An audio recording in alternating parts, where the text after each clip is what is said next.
It is said that Socrates had a saying that went something like this: the only true wisdom is when you know that you know nothing. I don't know if I totally agree with that. In fact, I think I might modify it a little bit to say that true wisdom is when you know that you don't know everything. Solomon kind of dealt with that a little bit in Ecclesiastes chapter 7, beginning at verse 23. He said, "All this I have tested by wisdom. I said, I will be wise." A very noble goal, by the way, but it was far from me. That which has been is far off and deep, very deep. Who can find it out? He asked in the conclusion of that little sentence.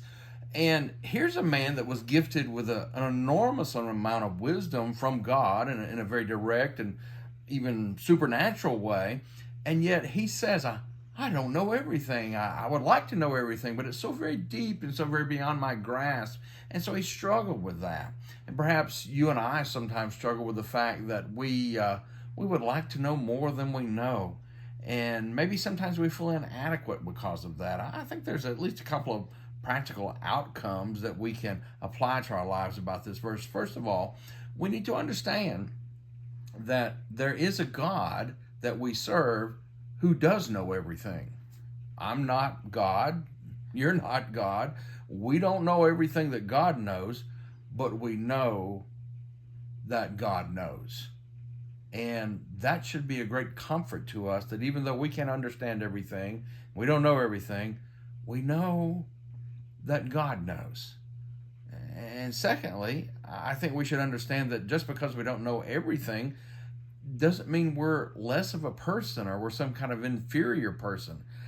I mean, think about Job in the Old Testament. Think of all the things that happened to him.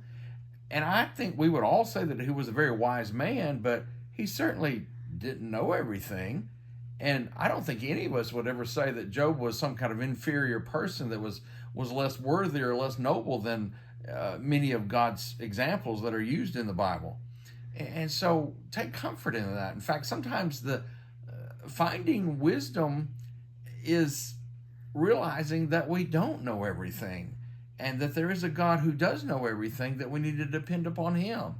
And finally, I think I would say that we need to remember that word that's used in the New Testament that represents the followers of Jesus, that word disciple. From what I understand, the background of that word that comes to us in English actually means learner. And so if we're going to be a follower, a disciple of Jesus, we always need to be learning. So let's learn and let's be wise.